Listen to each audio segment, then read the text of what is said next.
ពីស្លាបព្រាចាប្រើខ្ទះព្រោះខ្ទះវាមាត់ធំណាងាយស្រួលក្នុងការកូរចាយើងកំឡោចស្ករត្នោតរបស់យើងឲ្យរាងក្រហមបន្ទាប់មកគឺយើងចាប់ផ្ដើមចាក់ប្រេងខ្យងចាចំនួន2ស្លាបព្រាបាយដែររួចកូរឲ្យវាខ្មៅមាន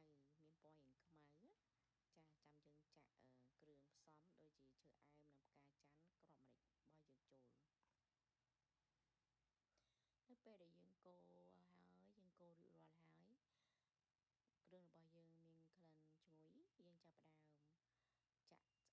កាពះជ្រូកហើយនិងពោះវៀនជ្រូកចាពោះវៀនជ្រូកកាពះជ្រូកនេះគឺខ្ញុំស្រុះទឹកក្តៅម្ដងហើយដើម្បីកាត់ជាតិឆ្អាបណាចាហើយលាងទឹកឲ្យស្អា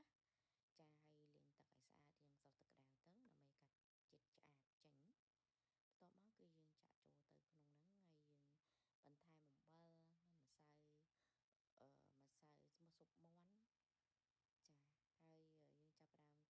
ងហ្នឹងហើយយើងបន្ថែមអំបិលម្សៅស៊ុបមាន់ចាហើយយើងចាប់ផ្ដើម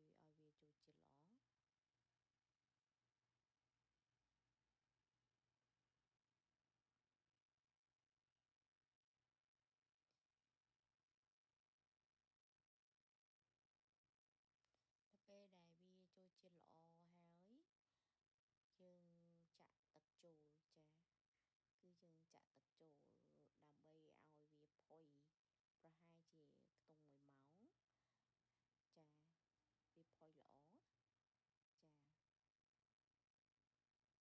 ង់1ម៉ោងចា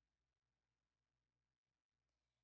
ដូចដល់ពេលក្រោយ1ម៉ោងមកគឺវារៀងប្រេងវាចេញប្រេងមកពីពោះវៀនជ្រូកយើងហ្នឹងចាហើយទឹកក៏វារីងដែរហើយពណ៌កាពះហើយនឹងពោះវៀនហ្នឹងពណ៌ក្រហមព្រឹងបែបនេះឯងចារួចរាល់ហើយគឺយើងចាប់ផ្ដើមចិតវាជាចំណិតទៅចាហើយយើងញ៉ាំជាមួយបាយ